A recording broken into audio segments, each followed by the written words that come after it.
Assalamualaikum warahmatullahi wabarakatuh.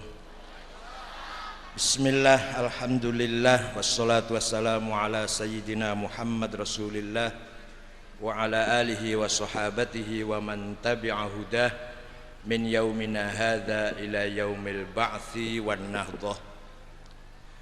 Ashabal fadilah, hadaratul ulama wal masyayikh, wa ala ra'sihim hadratus Syekh Kiai Haji Maimun Zubair dari Sarang, atalallahu baqa'ah dzukhrana wal ummah, Romo Kiai Soleh, Romo Kiai Mahbub, Romo Kiai Nurzen, Kiai Hisham, wa baqil masyayikh. Yang terhormat Bapak Bupati dan Bapak Wakil Bupati Batang, jajaran Muspida Batang, Pak Kapolres, Pak Kajari, Pak Kepala Pengadilan, Kakan Depag, rekan-rekan pengurus Nahdlatul Ulama, terutama Pak Hisham, sadati wa sayyidati anisati ashabi wa zumala'i abna'i wa banati ayyuhal ikhwah. Alhamdulillah, siang hari ini saya bisa sowan silatul arham dengan masyarakat Batang, terutama Pak Bupati, Pak Wakil Bupati, Kiai Mahfud. Ini Wakil Bupati Kiai, Bupatinya Habib malah. Makanya Batang aman. Dalam rangka menyongsong atau ikut gembira tahun baru Hijriah 1427. Mudah-mudahan silatul arham ini merupakan bukti rekonsiliasi antara masyarakat bawah dengan umarok dan ulama.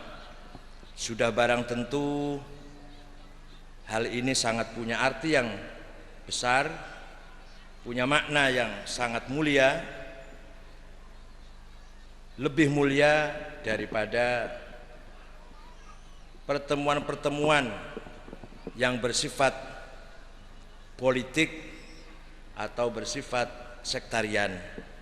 Insya Allah yang hadir di sini tidak ada bedanya apa itu PDI, Golkar, PKB, P3, PKS, apa lagi yang ada di sini? Semuanya warga Batang, dah. Semuanya warga Batang. Bila perlu di sini ada Katolik, Kristen, Buddha, Hindu, Konghucu. Bila perlu boleh ada. Bila perlu ada Kejawen, Kebatinan, Garingan, Kaharingan juga boleh. Ahmadiyah juga boleh. Mudah-mudahan silaturahim merupakan rekonsiliasi masyarakat Batang. Bapak Ibu-ibu sekalian, yang tadi telah disinggung oleh Pak Bupati merupakan ujian, cobaan dari Allah, musibah beruntun, malapetaka di mana-mana. Dimulai dari tsunami sampai longsor, banjir, penyakit menular juga lagi sedang ganas-ganasnya yang sangat menakutkan, bukan hanya bagi bangsa Indonesia tapi dunia, yaitu flu burung. Mudah-mudahan semua bala, penyakit menular, bencana alam, malapetaka segera dijauhkan oleh Allah, terutama khususnya bangsa Indonesia dan khusus lagi masyarakat Batang. Amin. Oleh karena itu saya hari ini hanya ingin menyampaikan beberapa hal apa yang harus kita lakukan, harus kita sikapi, dan harus bagaimana kita mengambil langkah-langkah untuk itu semua. Kami Ini walaupun pengajiannya tidak atas nama NU, karena saya pengurus NU nggak bisa pisah itu. NU lupa bukan PKB, NU beda dengan PKB. Kami dari Nahdlatul Ulama sejak dulu sampai sekarang dan seterusnya akan selalu memperjuangkan 4 prinsip, 4 hal yang sangat mendasar. Pertama, bahasa Arabnya ruhut tadayyun, spirit of religious, semangat beragama. Masyarakat Indonesia harus menjadi masyarakat yang religius, masyarakat yang beragama. Kalau kita lihat sejarah bangsa apapun, negara apa saja dengan kekuatan yang luar biasa, kalau sudah melenceng meninggalkan agama pasti hancur.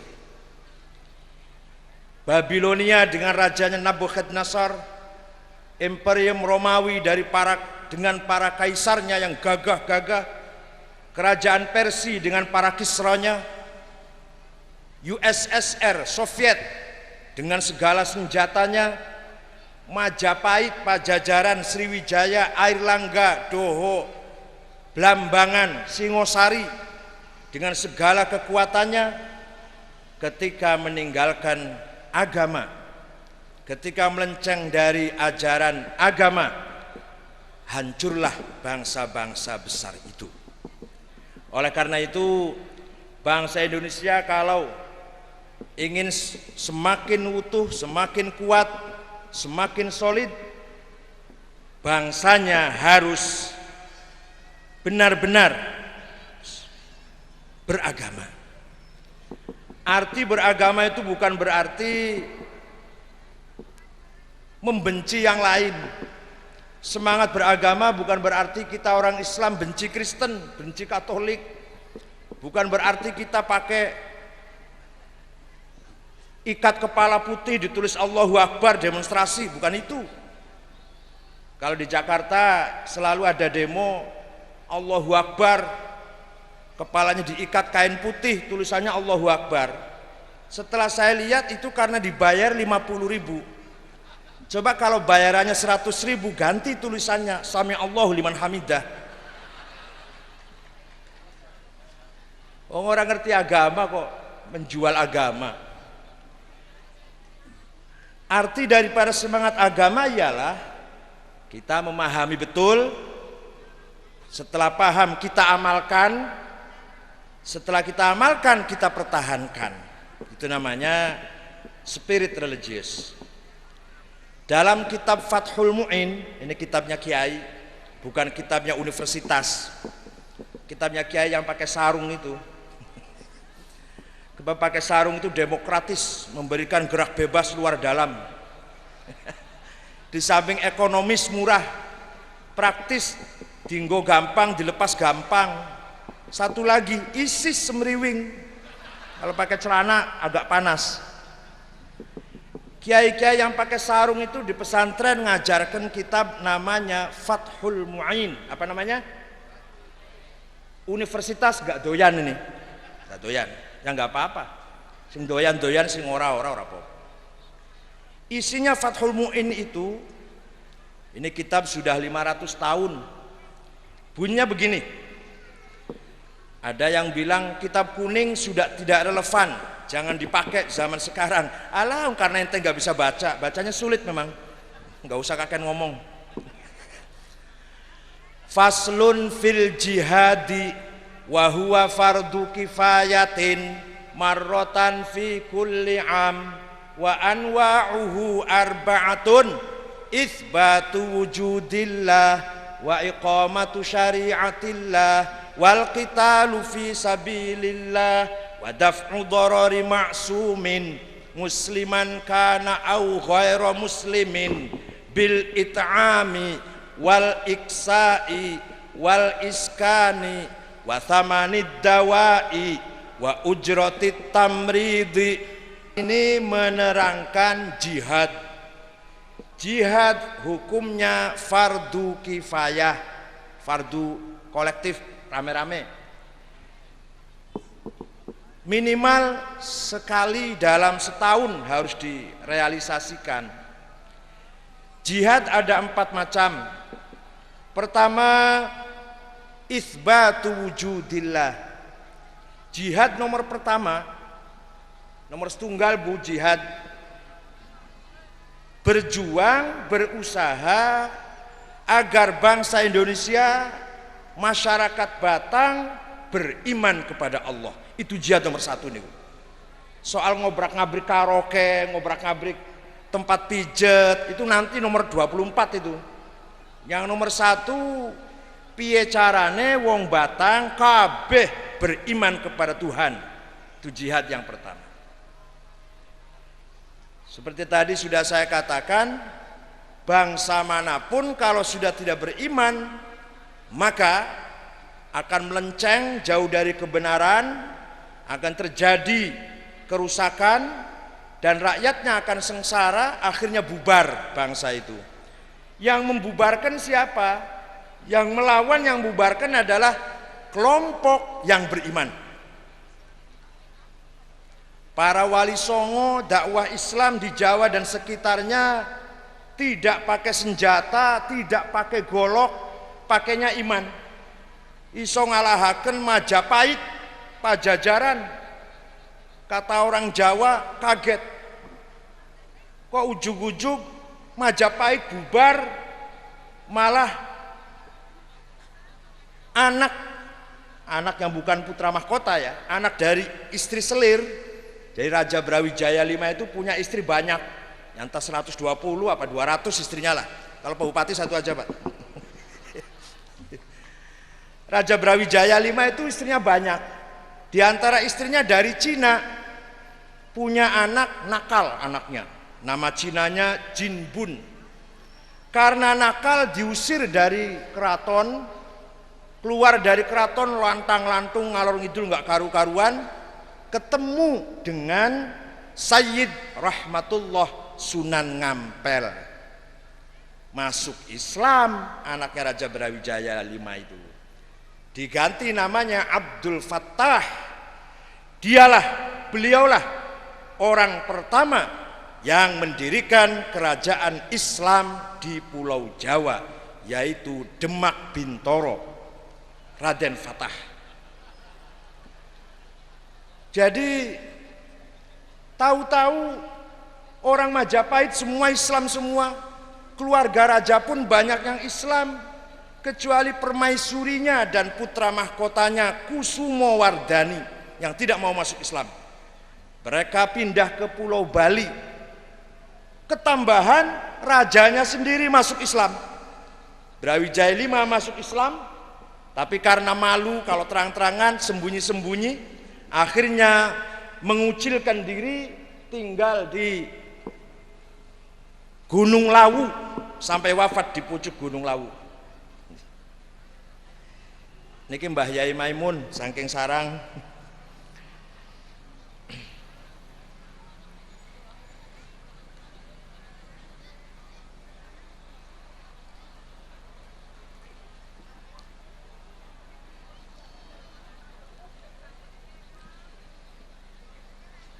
Jadi jihad yang pertama ialah mari kita berupaya berjuang agar masyarakat Batang semuanya beriman kepada Tuhan. Itu jihad yang pertama. Kalau tidak, maka pasti akan terjadi penyimpangan, penyelewengan, bahkan kerusakan di tengah-tengah masyarakat, dimulai dari para penguasanya, kemudian para pembesarnya, para tokohnya, dan bangkrutlah masyarakatnya, bubarlah sebuah yang namanya sebuah bangsa kalau sudah tidak beriman kepada Tuhan. Bukti yang paling nyata baru saja kemarin belum lama, negara United Socialist Soviet Republic, negara Uni Soviet yang sangat kuat, sangat besar, bisa nyaingi Amerika, bubar. Sama niko sampun mboten wonten negara Soviet niku Mas. Wis ora ono. Lah nang dibubar ditelan bumi, ilang sirna kertaneng bumi. Padahal segitu kuatnya. Kenapa? Karena terjadi kerusakan di internal masyarakatnya, dimulai oleh para tokoh, pembesar, penguasa, pejabat, rakyatnya pun rusak, bubarlah sebuah negara besar yang namanya Uni Soviet Sosialis. Oleh karena itu, jihad yang pertama ialah iqamatu hujajin diniyah naqliyatan au aqliyah li itsbati wujudis shani'. Itu kata kitabnya begitu. Tak benar apa enggak Kiai Maimun? Memperkuat dalil-dalil agar kita yakin, semakin yakin adanya Allah, adanya Tuhan yang Maha Kuasa dan Maha Pencipta ini. Yang kedua, makna jihad ialah iqamatu syariatillah. Kita berusaha agar syariat Islam berlaku, dilakoni karo umat Islam. Kita harus berusaha, berjuang agar masyarakat Islam ngelakoni perintah-perintah Islam. Itu berjuang nomor kali. Caranya berjuang harus sesuai dengan cara yang Islam pula. Paham betul? Kita ngejak wong kongkong lakoni agama Islam. Caranya yang sing dilakoni, yang harus kita pakai, harus kita gunakan juga cara yang Islami. Terus pundi cara Islami itu? Gusti Allah badhe ngaramaken arak. Arak niku dipun haramaken karo Quran niku mboten sekaligus, ping 3. Pertama turun arak iku ono baguse, ono eleke, tapi eleke lebih akeh tenimbang baguse. Pun mbuh pirang wulan meneh, mbuh pirang tahun turun maneh ayat Quran. Mabok ya mabok, nginum ya nginum, ojo cedek-cedek salat. Ojo suwaya cedek azan nginum. Nang nginume rada awan ta adus nang azan ora apa-apa wis. Sayyidina Umar masih nginum niku. Waktu itu Sayyidina Umar masih minum itu. Setelah lama kemudian turun lagi ayat yang ketiga kali bahwa arak dan judi merupakan perbuatan setan, harus kamu jauhi. Apakah kamu mau berhenti sekarang? Sayyidina Umar jawab, "Bala, saya akan berhenti sekarang." Gentongnya kang isinya arak ditumpahkan di halaman. Mulai sekarang saya tidak akan minum lagi. Jadi caranya ngejak wong bener niku alon-alon, boten sekaligus ora saiki kudu bener. Lah niki ulane carane dakwah niku kedah bitadrij, gradual, step by step. Enggak bener kalau Ahmadiyah dirusak, Ahmadiyah digempur. Mari kita ajak Ahmadiyah agar kembali seperti kita dengan mau'idhah hasanah, bil hikmah kebijakan, dan dengan mujadalah diskusi kita beri pencerahan. Minimal paling ora Ahmadiyah Qadian kita ajak pindah supaya pindah menjadi Ahmadiyah Lahore. Ahmadiyah Qadian menganggap Mirza Ghulam Ahmad sebagai nabi, At-Tadhkirah sebagai wahyu. Tapi kalau Ahmadiyah Lahore, Mirza Ghulam Ahmad ibn Mirza Ali Murtadha hanya sebagai mujaddid, pembaharu. Kitabnya bukan wahyu, hanya ilham. Itu loh menurut Ahmadiyah Lahore. Mari kita ajak mereka dengan kebijakan dan keluasan, diskusi yang mantap, yang benar. Tidak boleh masjidnya digempur, pesantrennya dirusak, opo maneh omahe dibakar, wonge diusir, kaya nang NTB itu. Jangan sampai di Batang terjadi begitu. Kalau ada perbedaan pendapat tentang agama, mari kita dekati mereka. Pertama dengan kebijakan, kedua dengan mau'idhah hasanah, ketiga dengan diskusi, debat, mana yang menang, yang kalah harus ikut. Itu loh cara Al-Quran begitu. Mboten saged ngejak wong lakoni agama Islam saiki. Waduh. Siapa yang mencuri potong tangan, besok dilakukan. Niku nanti mayoritas anggota DPR buntung tangannya niku. mayoritas. Ono sing ora ya ono, sing ora ya ono. Teng Batang betul nonton iki. Di sana di Jakarta. Kalau sekarang Islam harus syarat Islam dijalankan. Sekian gubernur, sekian dirjen, sekian pejabat buntung tangannya besok. Muga-muga teng Batang betul nonton Batang. Jadi harus pelan-pelan caranya tatbiq syariah atau iqamatu syariatillah. Malah kula yakin menawi warga Nahdliyin, masyarakat santri anggene nglakoni syariat Islam boten usah didorong-dorong, boten usah dipeso-peso, insyaallah kita sudah melakukan syarat Islam kelawan leres. Yang ketiga, jihad ialah wal qitalu fi sabilillah. Perang ini bila perlu ini, kalau memang membela eksistensi kita, hak kita, perang di jalan kebenaran. Perang membela kebenaran fi sabilillah itu. Jadi perang itu, angkat senjata itu salah satu bagian dari jihad, bukan satu-satunya jihad. 17 Agustus tahun 45, Insinyur Soekarno didampingi Muhammad Hatta memproklamirkan berdirinya negara Republik Indonesia. Agustus 45, Agustus 17, Agustus, September, Oktober, setelah Perang Dunia Kedua selesai, Jerman kalah, Jepang kalah, Turki kalah, sekutu menang, Inggris, Prancis, Itali, Amerika menang, Belanda mengancam ingin kembali lagi ke Hindia Belanda, ke Indonesia lah. Itu Oktober itu, baru merdeka 13 dino. 33 dino. Belanda sudah ngancam akan kembali lagi ke Indonesia. Didukung oleh Inggris, bentuk pasukan namanya Nika, komandannya Jenderal Malibi dari Inggris. Berangkatlah ke Surabaya. Presiden Soekarno, Pak Hatta, Jenderal Sudirman ngongkon wong, ngutus tiang. Niki teng buku mboten wonten niki, mila kudu kula sing crita. Teng buku mboten wonten niki. Harus saya yang cerita. Presiden, wakil presiden, panglima besar ngirim orang, ngutus orang, sowan dateng Kiai Hasyim Asy'ari, pendiri Nahdlatul Ulama, kakeknya Gus Dur. Pancen kakeknya Gus Dur nih, bukan saya kampanye Gus Dur, bukan, memang kakeknya Gus Dur. Masa saya bilang kakeknya Ki Nurzen, ya salah. Nah, disuruh Bung Karno, Pak Hatta, Jenderal Sudirman tanglet Kiai Hasyim, presiden tanglet. Hukumnya bagaimana membela tanah air. Ngertos mboten tanah air? Ngertos mboten tanah air?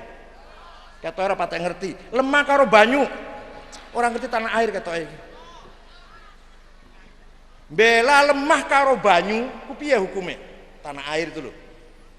Kiai Hasyim ngumpulaken para kiai dari Cirebon, 4 kiai ikut, Kiai Abbas Buntet, Kiai Amin Babakan Ciwaringin, Kiai Syatori Arjawinangun, Kiai Sujai Karangampel Indramayu Cirebon ikut rapat.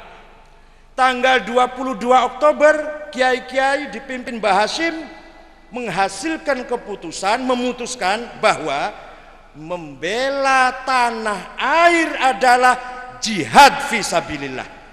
Paham betul? Paham betul?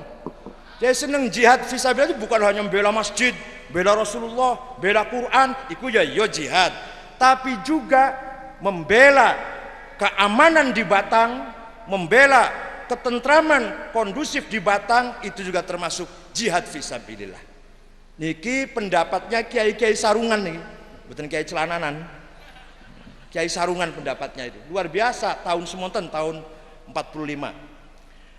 Terkenal tanggal 22 dalam sejarah ada, terkenal hari resolusi jihad.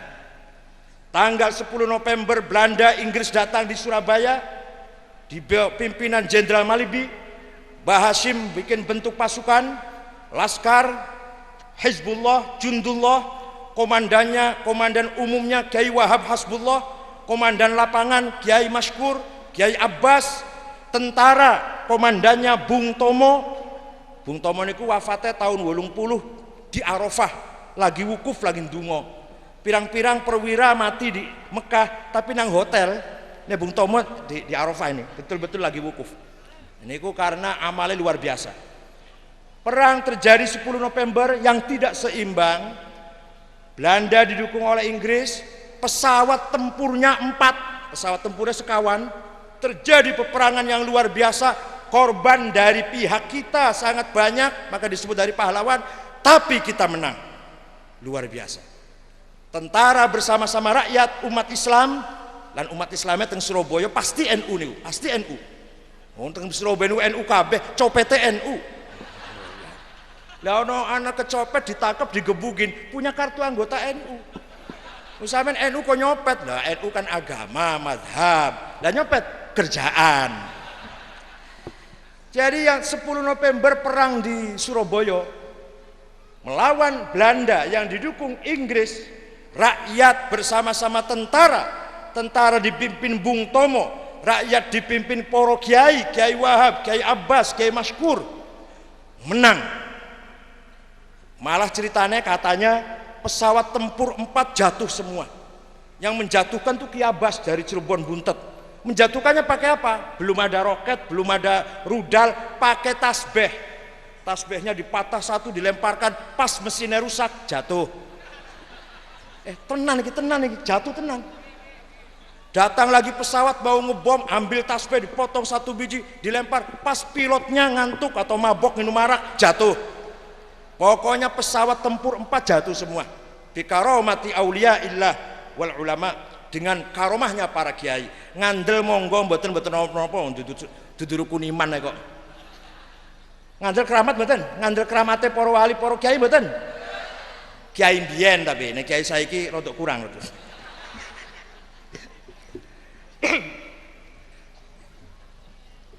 Kalau seandainya itu kalah peperangan, ceritanya lain. Bukan lagi 17 Agustus 45, tapi yang dikehendaki Belanda, pengakuan Belanda terhadap Indonesia adalah September 1949. Belanda mengakui Indonesia. 45 itu enggak diakuin.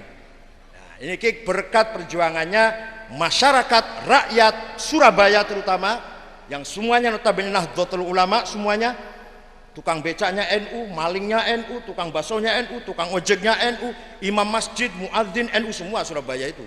Nah itu jadi kalau saya jadi menteri saya usulkan, entah kapan jadi menterinya. Hari Pahlawan Nasional itu ditambahi sithik, Hari Pahlawan Nasional NU, orang NU yang ulun ya kalau jadi menteri tak usul. Ya usul kan boleh, diterima apa enggak terserah. Yang keempat jihad ialah yang penting.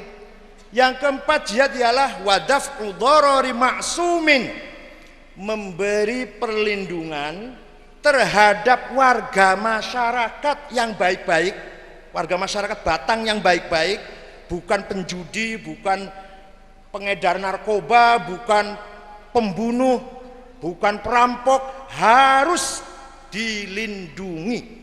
Hidupnya aman, tentrem, tenang masyarakat Batang yang baik-baik, kecuali yang melanggar hukum.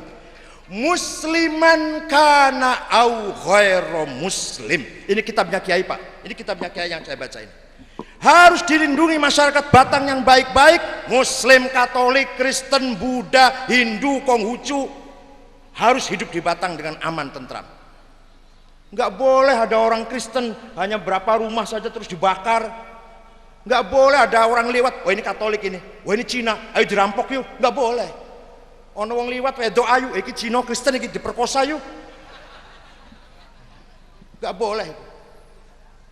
Kitab Islam pun melarang. Oleh karena itu, jihad nomor 4 ialah memberi perlindungan terhadap seluruh masyarakat Batang yang baik-baik, bukan penjahat. Kalau penjahat dilindungi, awas. Ini yang tidak jahat yang harus dilindungi, yang baik-baik, maksum, man asamallahu dima'ahum. Orang yang memang baik-baik harus dilindungi hidup di Batang ini. Tidak melihat agamanya apa, tidak melihat agamanya apa. Opo maneh, partainya apa, opo maneh. agamanya apapun nggak dilihat. Bil it'am wal iksa wal iskan wa thamanid dawa wa ujratit tamrid. Semua masyarakat Batang harus cukup pangan. Alhamdulillah tadi Bupati ngendikan nggak ada kelaparan, nggak ada busung lapar, nggak ada apa-apa. Yang kedua wal iksa, pakaian.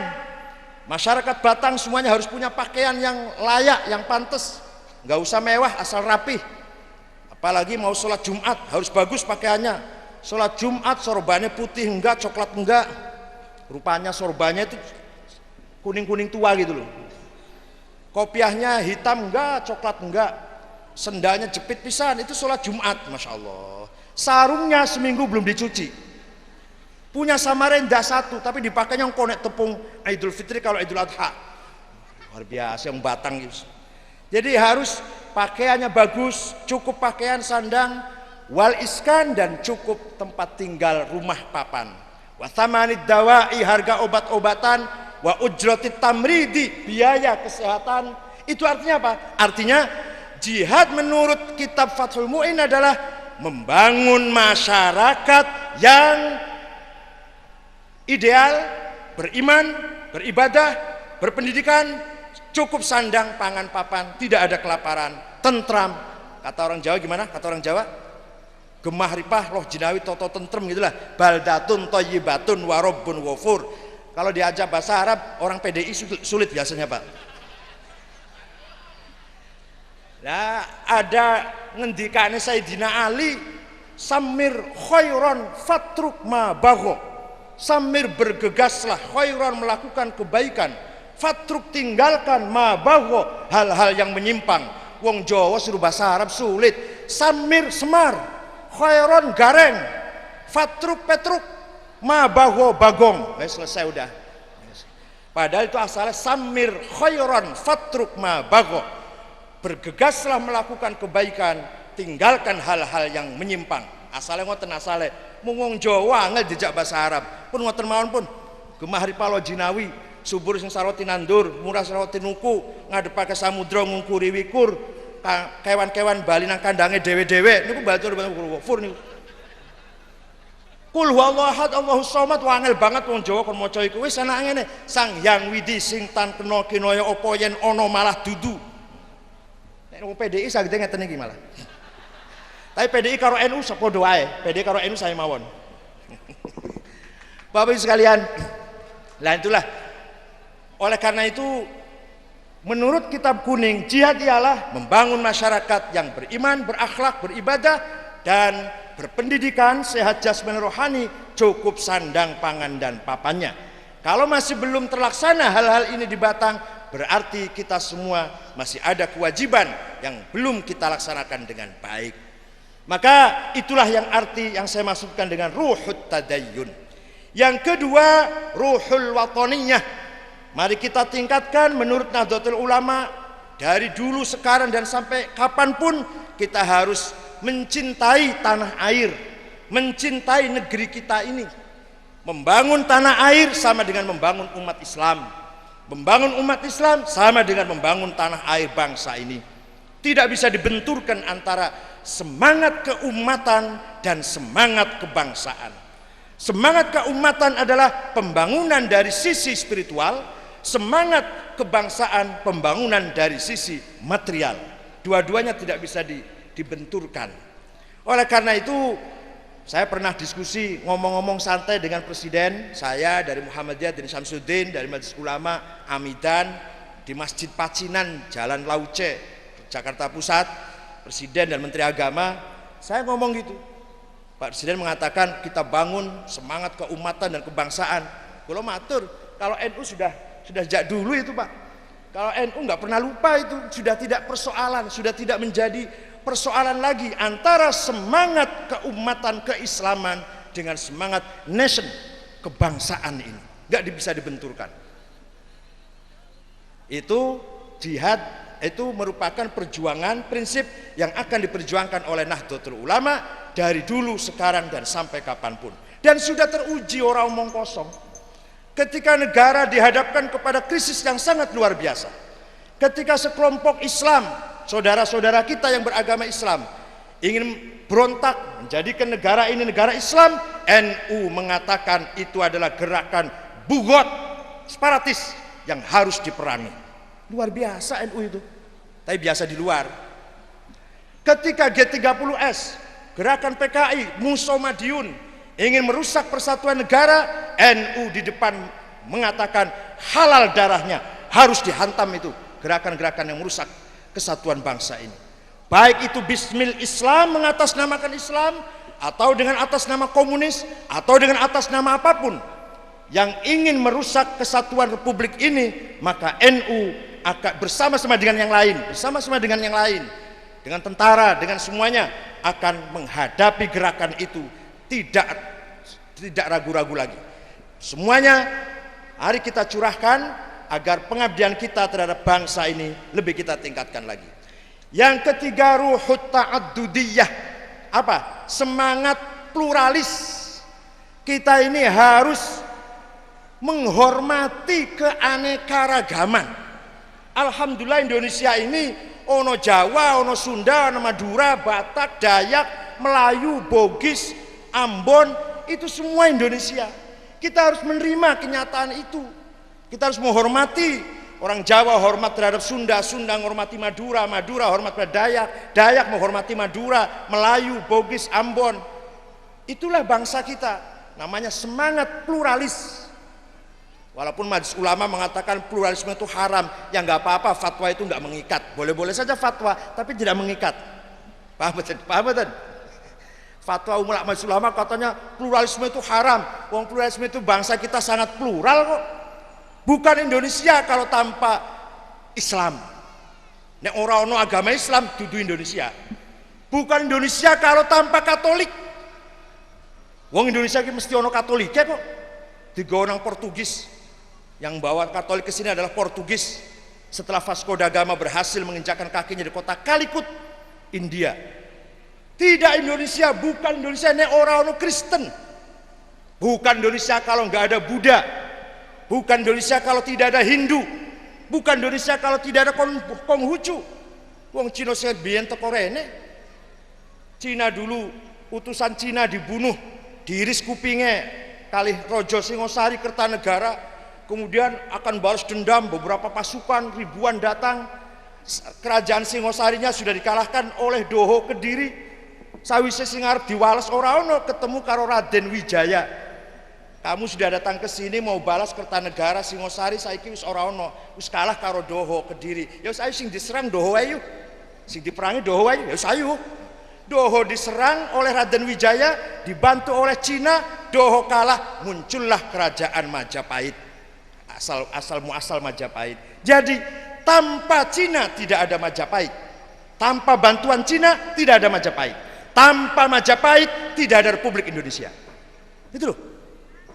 Kemudian datang lagi Cina dipimpin oleh Admiral Ahmad Mazenghe atau Sampokong Cheng Ho, datang ke Semarang dengan 35 perahu kapal, separuh beragama Islam, separuh beragama Konghucu. Ahmad Mazenghe sendiri Islam. Itulah yang membangun kota Semarang, Ahmad Sampokong itu. Jadi masalah agama yang sudah ada ini, itulah kekayaan kita, itulah kebanggaan bangsa Indonesia. Di Indonesia ini ada Islam, ada Katolik, ada Kristen, Buddha, Hindu, Konghucu. Itulah Indonesia semuanya. Aneka ragam, banyak tapi satu, satu tapi banyak. Itulah Indonesia.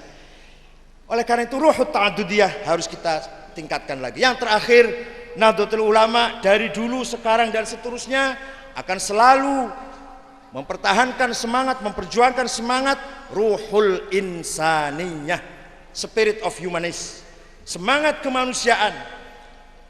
Sekarang ini kita lagi apa? Lagi terkena self alienation. Kita lagi lupa diri kita sendiri. Coba kejadian di mana-mana yang tidak masuk akal. Ada perwira angkatan laut membunuh istrinya dan membunuh hakim di tengah-tengah pengadilan di Surabaya.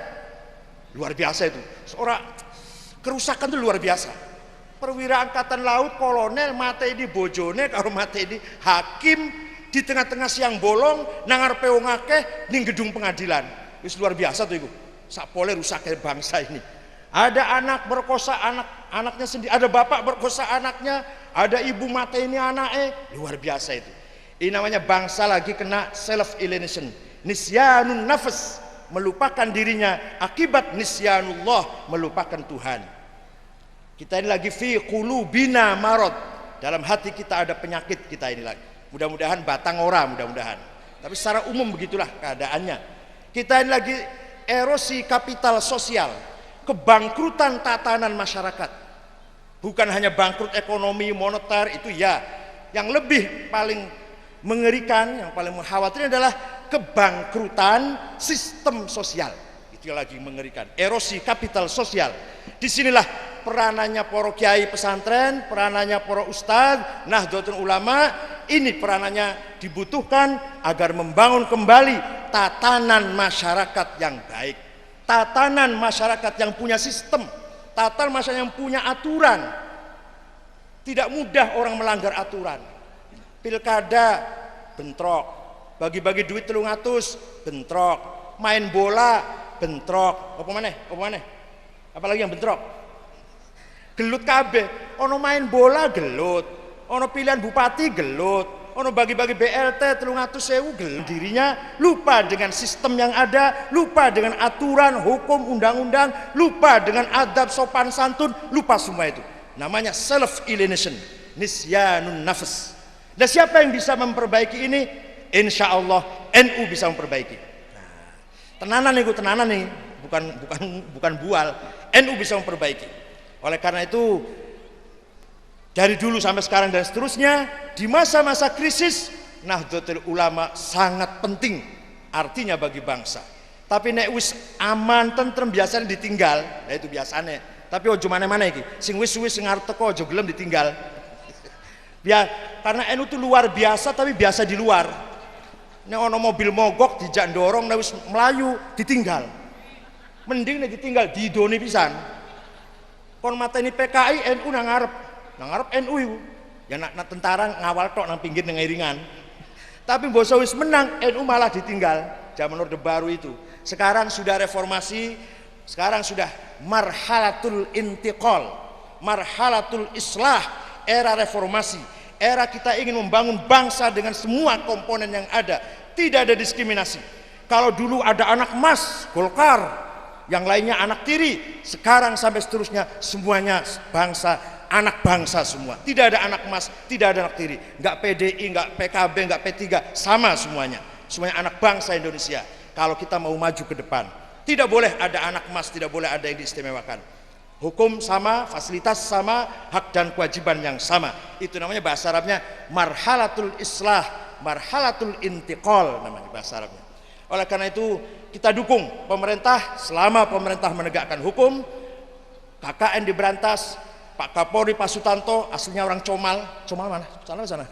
Aslinya orang Comal, saya kenal sekali, beliau punya tekad betul, apapun risikonya ingin memberantas KKN, memberantas narkoba, obat-obatan, dan memberantas pelacuran, kerusakan yang ada di perjudian yang ada di bangsa ini.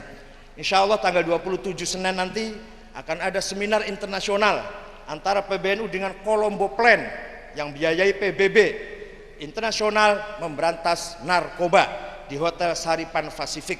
Nanti pesertanya 200 orang dari seluruh tokoh-tokoh Nahdlatul Ulama, cabang-cabang 1 orang. Jangan banyak-banyak, kalau 2 orang boleh, tapi yang satu biaya sendiri. Yang satu hotel dijamin, bahkan ada uang sakunya, sehari $25 sehari. Jadi kalau 3 hari $75, itu di Hotel Sari Pasifik. PBNU mengadakan seminar tentang bahaya dan bagaimana memberantas, mengatasi, menanggulangi, mencegah bahaya drug, obat-obatan termasuk narkoba. Wah, itu pemerintah seneng banget. Sudah seminar internasional nggak biayain, ini biayain dari PBB ini, dari Colombo Plan namanya. Sudah pemerintah seneng, NU nek duwe gawe mboten badhe nyuwun bantuan. Duko niki pengajian niki nyuwun bantuan mboten. Alhamdulillah, yang saya harap NU bisa mandiri, jangan menjadi tukang minta, jangan menjadi tukang ngemis, tapi dikasih mau gitu loh. Jangan gampang-gampang mau rapat sumbangan, mau pertemuan sumbangan. Kalau besar, oke, kalau besar anggaran sampai 100 juta baru bikin proposal Pak Bupati bantu. Kalau hanya 10 juta, 20 juta mau minta sumbangan, nggak usah, cari sendiri saja supaya kita mandiri. Itu kita ambil pelajaran supaya kita mandiri, bisa mengolah dirinya sendiri. Kecuali ada agenda yang besar baru kita minta bantuan masyarakat. Pesantren juga jangan minta bantuan, jalan dewe, jalan-jalan, nggak usah proposal ke Pak Bupati pesantren, jalan-jalan saya jamin. Kecuali akan bangun masjid sampai 500 juta baru kita minta bantuan kemana-mana. Hanya bikin rong budaan paling 20 juta itu bantuan, cengeng banget. Potongannya batang, potongannya kira-kira gitu. Cukup semanten mawon, mudah-mudahan wonten manfaatipun. Syukran wa dumtum fil khairi wal barakati wan najah. Wallahu yahfazkum jami'an. Wallahu syukran lakum thoriq. Nyuwun pangapunten. Wassalamualaikum warahmatullahi wabarakatuh.